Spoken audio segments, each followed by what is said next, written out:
Om Namo Bhagavate Vasudevaya.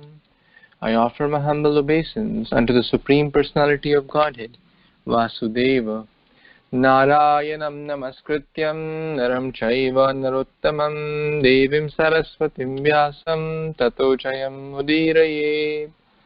Before reciting Srimad Bhagvatam, which is the very means of conquest, one should offer respectful obeisance unto the Supreme Personality of Godhead, Narayana, unto Narayan Rishi, the supermost human being, unto Mother Saraswati, the goddess of learning, and unto Srila Vyasadeva, the author of Srimad Bhagavatam. Nashtaprayeshu abhadreshu nityam bhagavata sevaya bhagavati uttama shloke bhaktir bhavati naishtiki. By regular attendance in the classes on Srimad Bhagavatam and by rendering service unto the pure devotee, all that is troublesome to the heart is almost completely destroyed, and loving service unto the personality of Godhead, who is praised with transcendental songs, is established as an irrevocable fact. Guruve Gaurachandraya Radhikaya Tadalaye Krishnaya Krishna Bhaktaya Tadbhaktaya Namo Namaha. Hare Krishna, dear Vaishnavas, thank you so much for joining. We are very fortunate that Lord Krishna is giving us chances to read Srimad Bhagavatam and purify our very existence by reading Srimad Bhagavatam. So we are reading Canto 7, Chapter 4, Hiranyakashipu terrorizes the universe.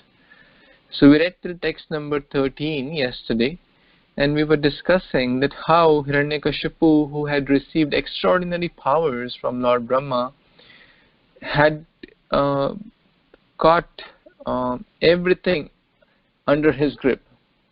All the demigods except for Lord Brahma, Shiva and Lord Vishnu were serving him, and they were, basically like a waiter brings, like a servant brings various preparations and presentations. So with their own hands, the demigods, the Indra, Chandra, Varuna, Surya, these were the sun god, the wind god, the moon god, they were bringing various presentations to Hiranyakashipu. So he had captured everyone. So let's read the next verse, text number 14. Jagur Mahendrasanam Ojasa Sthitam Vishwa Vasus Tumburur Asmad Adyaham Gandharva Siddharshayo Astu Van Muhur Vidyadharas cha paras cha Pandava. O Maharaj Yudhishthir. Translation and purport by His Divine Grace, A.C. Bhaktivedanta Swami Prabhupada, Srila Prabhupada Ki Jai. O Maharaj Yudhishthira, the descendant of Pandu, by dint of his personal power, Hiranyakashipu, being situated on the throne of King Indra, controlled the inhabitants of all other planets. The two Gandharvas, Vishvasu and Tumburu, I myself, and Vidyadharas, Apsaras and sages all offered prayers to him again and again just to glorify him. Purport: the Asuras sometimes become so powerful that they can engage even Narada Muni and similar devotees in their service. This does not mean that Narada was subordinate to Hiranyakashipu. Sometimes, however, it so happens in this material world that great personalities, even great devotees, can also be controlled by the Asuras. So, Narada Muni is speaking this to Maharaj Yudhishthir, the son of Pandu, that he's speaking that I myself was engaged in, along with so many other heavenly denizens, the inhabitants of the upper planets, including the Gandharvas, the Apsaras, the sages. And what were we doing? We were doing stava. Stava basically refers to prayers. There is a nice stava mala. There's a nice book called Stava Mala. It's a collection of prayers. So we were offering prayers. How? Again and again, muhu. So Narada Muni offering prayers, and the Vidyadharas, Gandharvas, etc. And basically, singing Hiranyakashipu ki jai and offering various prayers to glorify the demoniac king Hiranyakashipu. Now Prabhupada makes a very nice point in the purport that it's not that Narada Muni is subordinate, but by the divine arrangement of the Lord, it may happen sometimes. And it is another classic example in the Chaitanya Charitamrita is seen that how the Rupa and Sanatan Goswami as Sakar Malik and the Bir Khas and Sakar Malik were serving under the Nawab. So it's not that they were subordinate, but they were kind of serving under the Nawab, as here Narada Muni is glorifying Hiranyakashipu. So interesting that he had everyone was glorifying Hiranyakashipu. That was his asuric strength. Okay. Any other comments anyone has? Text 14. Okay, we will read the next verse, text number 15. Would someone like to read who didn't read yesterday?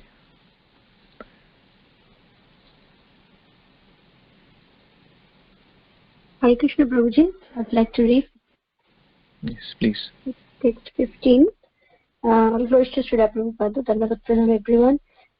Sa eva varnasramoibhihi kraturvir bhuri dakshinaya ijyaman habir bhagan agrahit svena tejasa.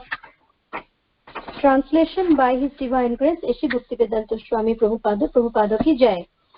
Being worshipped by sacrifices offered with great gifts by those who strictly followed the principle of varna and ashrama, Hiranyakashipu, instead of offering shares of the oblations to the demigods, accepted them himself. Back to you, Prabhuji. Thank you. So as we know that by watering the root of the tree, all the demigods get their share. So a devotee does not worship the demigods separately. But when one worships Krishna, the demigods get they're happy. They don't oppose, or they are not in a miserable situation. But in this situation, Hiranyakashipu took all the credits, took all the brahmanas and everyone. They were offering the gifts and sacrifices which are meant, and the yagyas and sacrifices different people do for different reasons. Some are for karma kanda, etc. Some are for demigod worship, etc. But Hiranyakashipu was enjoying the result of all the yajnik performances without sharing the fruits with anyone, because he was envious. And that's a totally opposite quality. A true leader does not keep things to oneself.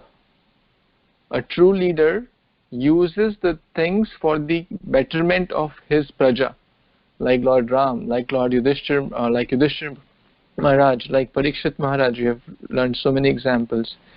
But a selfish leader, rather than taking care of his praja, or like his children, his dependents, he is not giving them anything but enjoying all the fruits selfishly.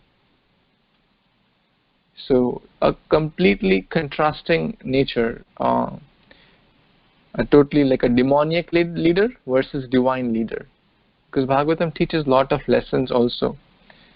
So a true leader, we know Shibi Maharaj, how he gave up his body just to protect the dove. Lord Ram, he was ready to do anything for his praja. Yudhishthira Maharaj, Parikshit Maharaj, protecting the cow. So many great heroes.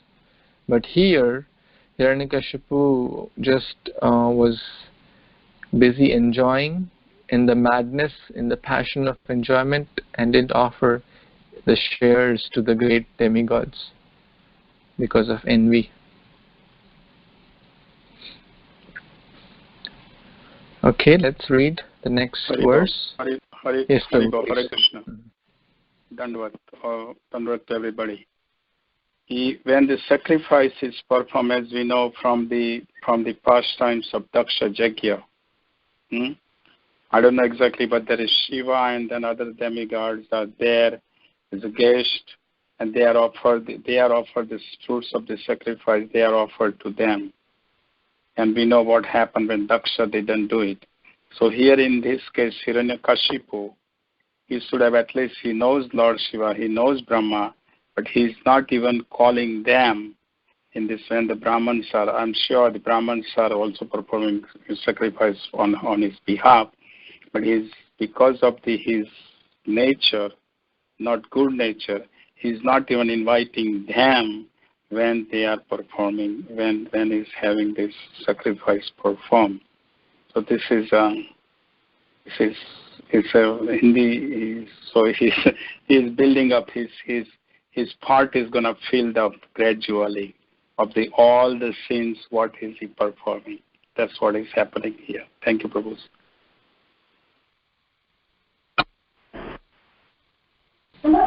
Thank you so much, Prabhuji. Hare Krishna, Prabhu. This is Yes. Krishna. Prabhu, here they say like the principles of varna and ashrama. Are those principles followed by the asuras, Prabhu? No. Actually, let me clarify what is this. A good question. What is varna and what is ashrama? So there are 4 divisions of varnas and 4 ashramas, and Krishna says in Bhagavad Gita that he has created those divisions for the smooth functioning of the society. The 4 varnas are brahmanas, kshatriyas, vaishyas and shudras. The brahmana referring to the head of the society, head not by the position but like the guiding principle. And it's a big topic. They have their respective duties and responsibilities. So all have respective duties and responsibilities. The Kshatriyas are the warrior class, like the kings, administrative class, Yudhishthir Maharaj, Parikshit Maharaj. Then Vaishyas, their prime occupation is agriculture, things like those, business and things, Vaishyas. And then Shudras are those who serve these other. So it's a smooth interdependence of society. Brahmanas, Vaishyas, Kshatriyas, Shudras, they're all interdependent.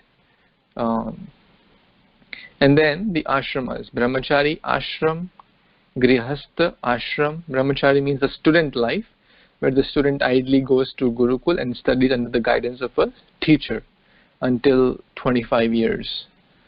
That's the ideal scenario. Of course, this day and age, we are very far from this ideal varnashrama system, but ISKCON is trying to revive, and that was one of the Prabhupada's desire to revamp this varnashrama system in some farm communities like Hungary and Govardhaniko village and in Bangalore and some multiple places in multiple parts of the world. Devotees are trying in their own capacity to revive that system. So brahmachari, the grihastha, the married life, where one has family, wife, husband, children, etc. Then vanaprastha, the retired stage and trying to wind down one's activities, and then sannyasa. All are ashram. So this is not followed by asura, but actually this should be followed by good human beings. And when we keep Krishna as the center, that is called Devi Varnashrama. When the focus is of all these varnas, all these ashramas is to serve Krishna. So no matter whatever varna we are in, no matter whatever ashrama we are in this day and age, things are little here and there, but the goal should be to always please Krishna. under the guidance of Guru, Sadhu and Shastra, the bona fide spiritual master, the scriptures and the Supreme Lord. That's Varna and Ashrama. Does that clarify? Yes, Prabhu. Thank you so much. Just make a one point I can add, if you don't mind, is according to guna and karma. That is the most important point. Otherwise, in India right now, is a caste system. It's degraded because it's not according to guna and karma. Brahman, a person born in a Brahman family, but he doesn't actually follow the Brahman karma about guna. He doesn't follow. So then he's called Brahman, but he's not doing it. So that's why in India the caste system is, kind of, unfortunately, is degraded. Before it was like that during the king's time. So that's important. So, and the varnashram system is everywhere. In the United States also varnashram system is there. They don't recognize. There is a business class, there is a administrative class, there is a priest class, there is a Shudras class is there. But people are not recognizing. So that's why Lord Chaitanya says, Kalo Shudra Sambhava. This Kali Yuga is filled with all the Shudras. Because the government officials are also not elected. It's a democracy. That's what it's called. By the people who are Sudras, they are choosing another Sudra to be the government position as a Kshatriya, this is what is happening. That's why it says Kalostra for everybody. So Srila Prabhupada interested was in, as Shubhavilas Prabhu mentioned, was interested in the Devi Varnashrama system, where the Krishna is in the center for all the people. They according to their guna and karma, they can engage in the service, because ultimately all the four varnas, four ashram are there to satisfy the Supreme Personality of Godhead. Thank you. Thank you, Prabhu.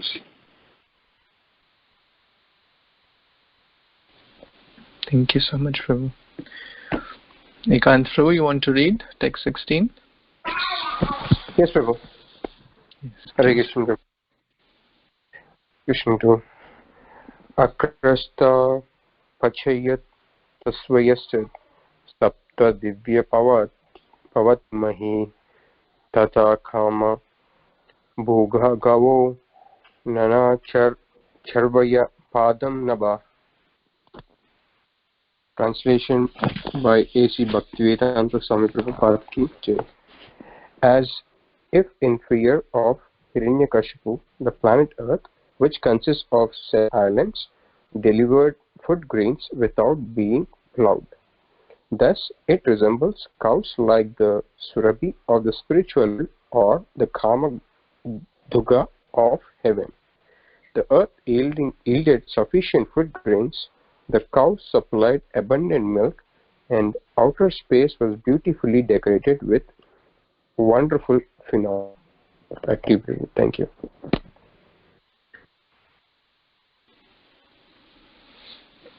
Thank you so much, Prabhu. So imagine the terror of Hiranyakashipu, that he could get whatever he wanted from the Mother Earth. Mother Earth is supposed, gives different fruits, vegetables, resources, minerals, gold, diamonds, etc. But nowadays we see all that is kind of hidden. And we have read in the Bhagavatam also, at multiple places Mother Earth didn't give those fruits and minerals, etc. And then the reason came that why Mother Earth didn't give, because people don't use it for the right purpose. So if people don't use it for the right purpose, then things like this corona, etc. comes as it is not a natural problem, it is actually suffering for one's own karma and collective suffering. So the point here is that earth yields sufficient food grains, etc. And Mother Earth was also afraid. And earlier Hiranyaksha had taken Mother Earth. Why? Because as Narada Govind Maharaj was mentioning that basically Mother Earth has all the nutrients, all the gold, silver, everything comes from there. So Mother Earth was providing everything. If Hiranyakashipu says, oh, I want mango, whether it is mango season or not, Mother Earth will give. If Hiranyakashipu says, I want 10 kilograms of gold, she'll give. So much fear. That was the fear. So does it resemble cows like the surbi of the spiritual world? Or kama dugha? So these are basically they are desire fulfilling tree. Whatever you ask, surbi cow doesn't necessarily just give milk. They can give anything and everything. They are vancha kalpatarubhyascha. We say this prayer to Vaishnava also. They are desire fulfilling tree. Each and every particle of spiritual world is desire fulfilling. The surbi cow is also referred to as desire fulfilling tree. So in short, Hiranyakashipu had created so much fear, and he had attained all the siddhis, and one of the siddhis is prapti. Prapti means one can get anything one wants. And because of the fear, Mother Earth was giving, because there was no option. Because Hiranyakashipu's power had crossed all bounds.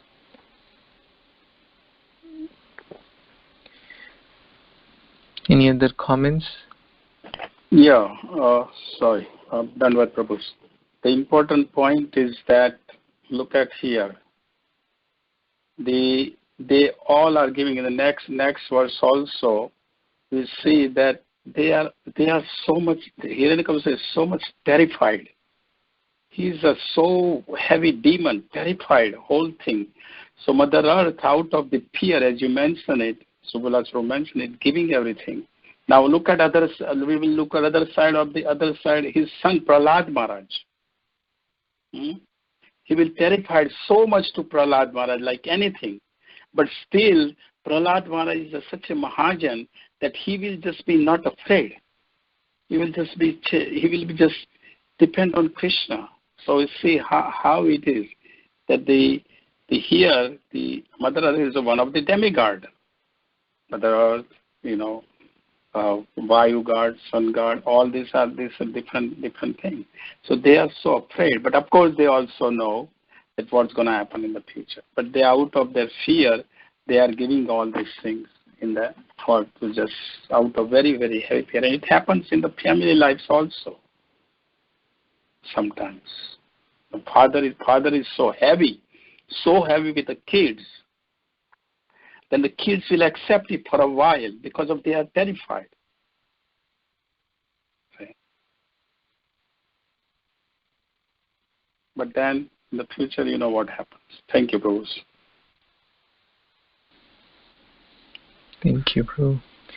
Yes, Sivilas Prabhu, you want to read next verse?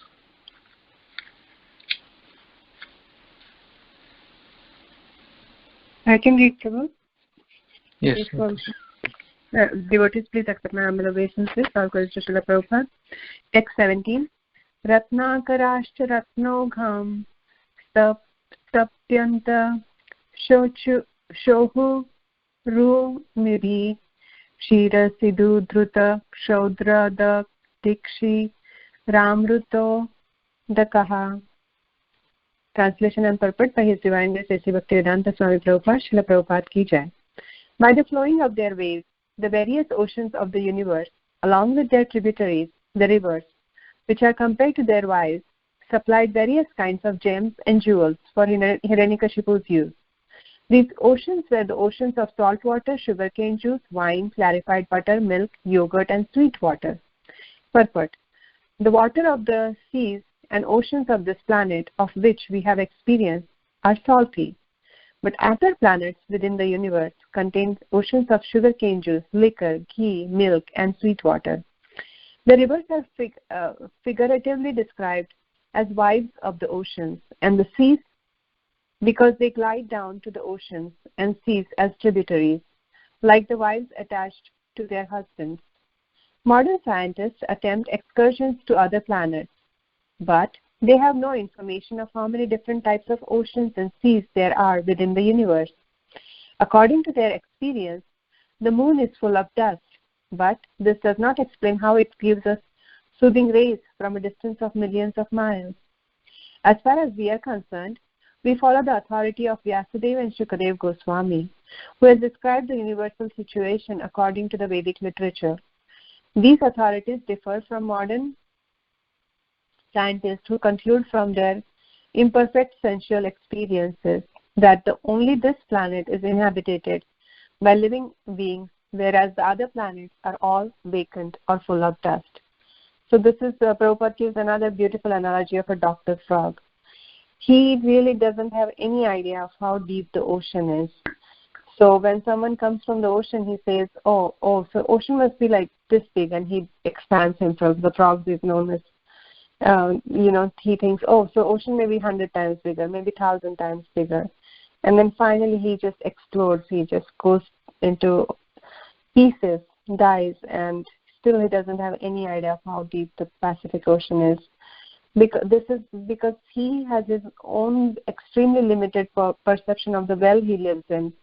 So how can he know how big is the Pacific Ocean? He just doesn't have any conceivable ability. He can't even conceive. So this is how the scientists are trying to conceive what maybe lies in the universe. How come the moon may be full of dust, but they don't understand where the moon rays, soothing moon rays, are coming from.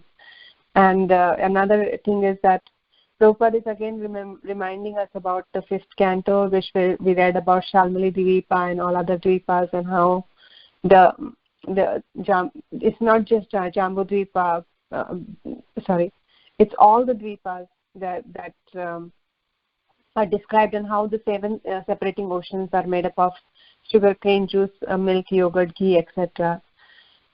So, and he reminds us of another analogy of how rivers are like wives and they go to meet oceans. So this is how the jewels are provided to. The jewels are provided by the sea and on the ocean. But the scientists, again, Prabhupada says, modern scientists have no information about how these jewels and other entities come into being, how the oceans come into being, and they continue to speculate. So Prabhupada continues with how, just like Bhadra Prabhu said, when somebody is punished, and just to avoid the punishment, they will yield. So the oceans are yielding. Back to you, Prabhu. Thank you, please add or correct. Hare Krishna. Thank you so much, Mataji, for nicely explaining. I just shared a picture which shows the 7 islands which we discussed in the last verse, and the 7 oceans which are separating these 7 islands, which are like concentric rings, and the center point being the Mount Sumeru.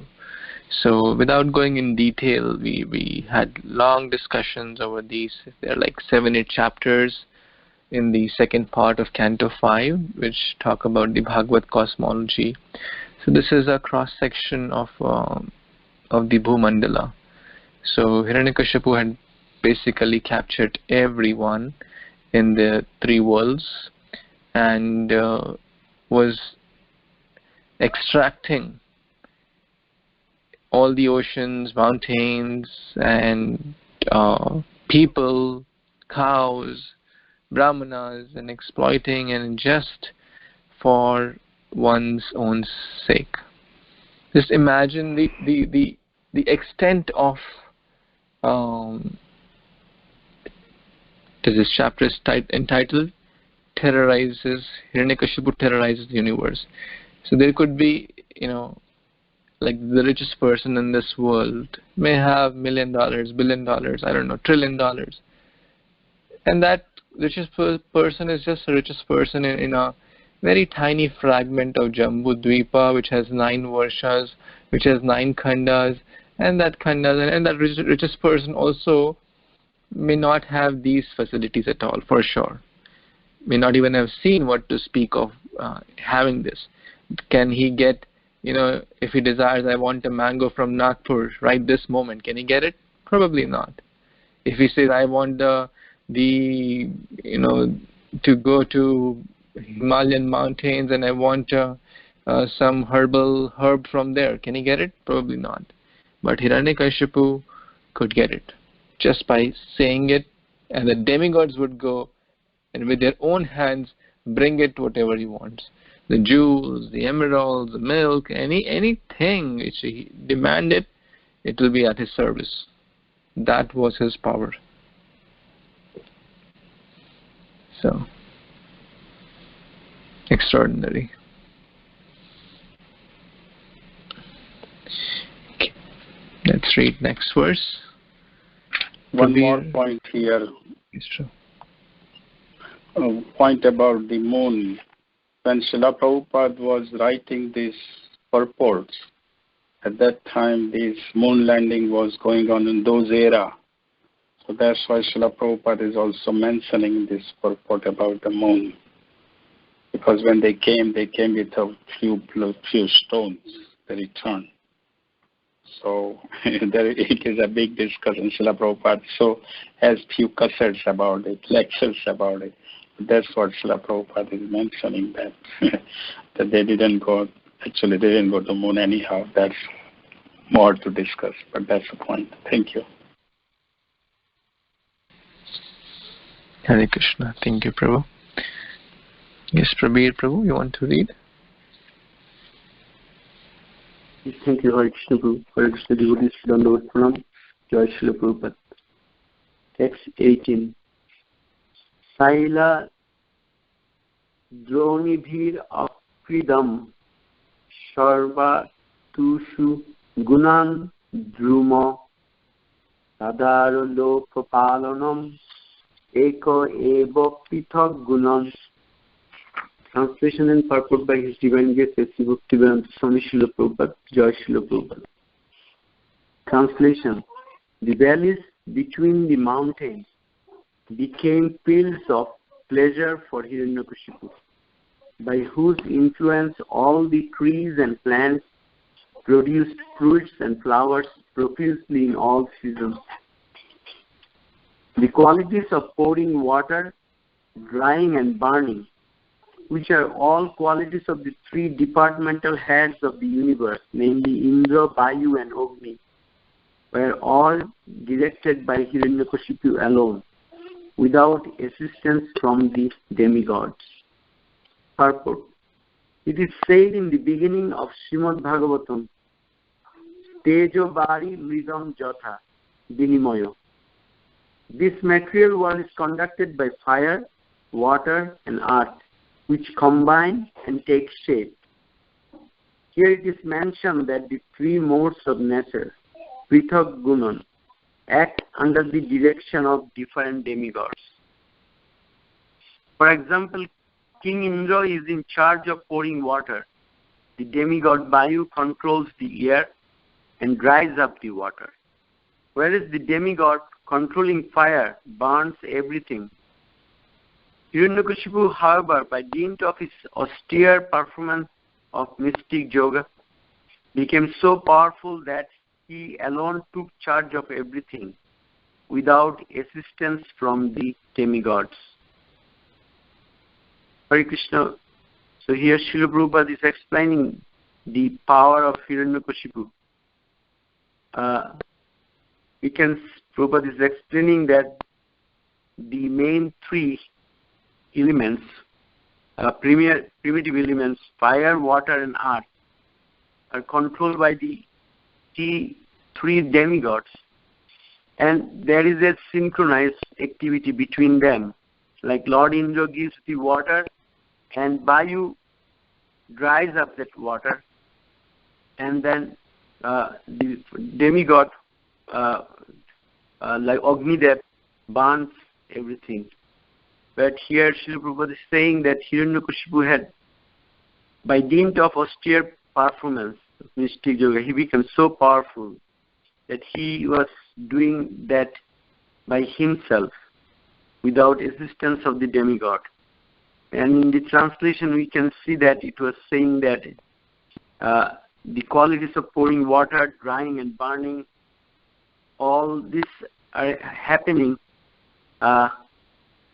it looks like it was happening in a way so that it was producing flowers and fruits and everything profusely in all seasons. Hare Krishna, Prabhu, back to you. Please advocate. Thank you so much, Prabhu. Just one practical point, that there are certain fruits and vegetables which are supposed to come in the summer season, and there are certain fruits and vegetables which are supposed to come in the winter season and other seasons respectively. But today's society is also, very insignificant way little Hiranyakashipu. And therefore we see that fruits and vegetables are available all year round the clock, but actually it is not very healthy from the bodily perspective. So it is recommended as per the Ayurveda, etc. But nowadays, like you see that, whether it is carrots or watermelon or mangoes, one can go anytime in the market and get it. It's not a very healthy thing. So we should be a little careful and understand that what food should be consumed during what season and what not. It may not cause an immediate problem, but long-term consumption of fruits and vegetables which are not in the season certainly will have an impact on the health also. So this is a little Hiranyakashipu propensity to grow fruits and vegetables or ask from Mother Earth without her kind of free will. So okay, let's read the next one. But say Subhavilas, the point is that in a certain area on this planet, the certain fruits grows in the winter time. Just I give you an example. I do this Rathayatras in San Domingo area. They have the mango trees in all the houses, and they have the mangoes during the December, January, February time. See, so what's happening in this country? Everything is imported from other countries. And that's why you find all this. Now, of course, your point is very valid that, in India, like we eat mango only during the summer time. Summertime is a time where there is a lot of mangoes and come out. But here in this country, everything is imported from different countries. That's why you find, and as you mentioned it, whether Ayurvedically is good or not, that is very important to consider. We should consider the point. It's like, the what do you call it? Corn. Corn is in a certain season, but you can find the corn here because it's coming from different countries. Just one more point there. Thank you, Prabhu. Thank you, Prabhu. Thank you so much. Okay, let's read one more verse and then we will stop. Text 19. Would someone like to read? Prabhuji, just to intervene, Hare Krishna Gandharvas, I could not understand Bhadra Prabhu's point clearly. If he can explain it in clear words, or anybody else can explain it in clear words, what exactly he meant. Yeah, what I'm saying is that Subhavila's point is very valid, that in India it was a culture that according to the Ayurvedic, we don't take certain food at certain season. But in this country, because everything is imported, just like the mangoes in the islands, in the Dominican Republic, the temperature in the December, January is 80-degree temperature, 75-degree temperature, and they have the mango trees, all the houses. I have seen that, and there are a lot of mangoes, and people there in that country they eat the mangoes even that time in the December, because that's where their lifestyle is. So what I'm saying is, in this country, because everything is imported from different countries, we find even in the December, January, we find the mangoes because it's coming from different countries here. That's what I'm trying to mention the point. Yeah, Prabhu, I hope that makes it clear. No, it did not actually. Apologies for that. It did not actually, because Shivalas Prabhu mentioned that about the Hiranyakashipu mentality of people growing and storing food stuff in cold storage. So that had a completely different aspect. However, it depends on region to region. So what I have understood from Prabhuji's conversation about Hiranyakashipu mentality is that whatever grows in whichever region, that should be consumed rather than, circulating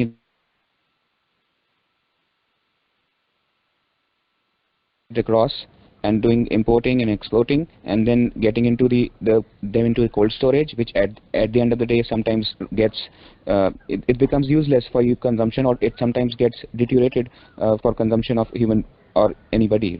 So maybe I have understood it in a wrong way. Please correct me if I'm wrong. I understood your point clearly that in certain seasons certain fruits grow in certain places, so they consume that fruit in that time, and for consumption of other food stuff they need to import it. Similarly, situations come across in India as well, but India is one such country where all seasons prevail and all fruits we eat, they come according to the season. And as per Ayurveda, that's what we were discussing. As per Ayurveda, we consume only the stuff which is seasonal. So not every country has that facility. So to provide that facility, India exports a lot of food stuff from India, lot of food stuff to different parts of the world. That helps other parts of the world. However, when we see that fruits and vegetables and other food stuff coming from other parts of the world to India, we are basically feeling that all that stuff is getting into cold storage and it comes out. Sometimes it gets ruined, sometimes it gets consumed. Right now in this scenario of lockdown, everything which is coming is from cold storage. Everything, every vegetable, every food stuff is coming from cold storage. So how far it is going to help in terms of health perspective, that was the question. And on that aspect, Vilas Prabhu mentioned that it is Hiranyakashipu mentality, that we are trying to extract as much from the nature and at different times, at any time, and then we are blaming back it onto the nature and God, and not realizing that whatever is destined for us at that specific time to consume and to utilize what nature gives us, we should be only utilizing that rather than disturbing the whole nature.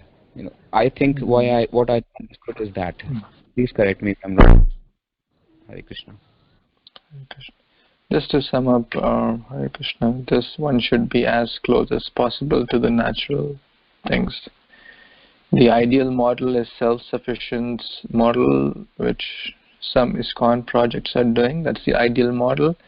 And again, we are not in the ideal world, so there is always good, better, best kind of scenario.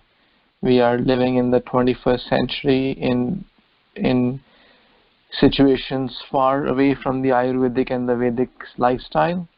So the essence is, depending upon one's situation, depending upon one's interest, depending upon one's inclination and one's time, place and circumstances, one should try to see what one can follow, what one cannot follow, and try to be as close as possible to the natural things. That's the conclusion. Perfect, Prabhu. That is excellent. Then there was just one additional point. Thank you so much for explaining so nicely. So here we see that Hiranyakashipu's prapti siddhi, meaning he can get whatever he wants, is not utilized in his own service. So there is no satisfaction and only ill effects. Whereas if we are given something, we can offer it to Krishna, then really that's millions of times better, and then there is no fault in our offerings. Maybe it may be acquired from India, like we offer flowers to deities from Hawaii, but then that is such a beautiful endeavor, the perfection of life. Back to you, Prabhu. Thank you, Gandharvas. Thank you. A very good point, Mataji. A very good point. That's exactly the system that Prabhupada mentioned. Not everybody would understand it. You have made it very clear. Whatever we get from anywhere across the world, that should be offered to Krishna and then consumed as prasadam. So perfect point. Absolutely. Hare Krishna, Mataji. Dhanvat. Okay, thank you so much to all the Vaishnavas. We will stop here. It's time. Gandharvas Srimad Bhagvatam ki jai, Srila Prabhupada ki jai, Samaveta Gaura Bhaktivinoda ki jai. Vancha kalpatarubhyascha kripa sindhubheva cha patitanam pavanebhyo vaishnavebhyo namo namaha. Thank you so much. Hare Krishna. Hare Krishna. Hare Krishna.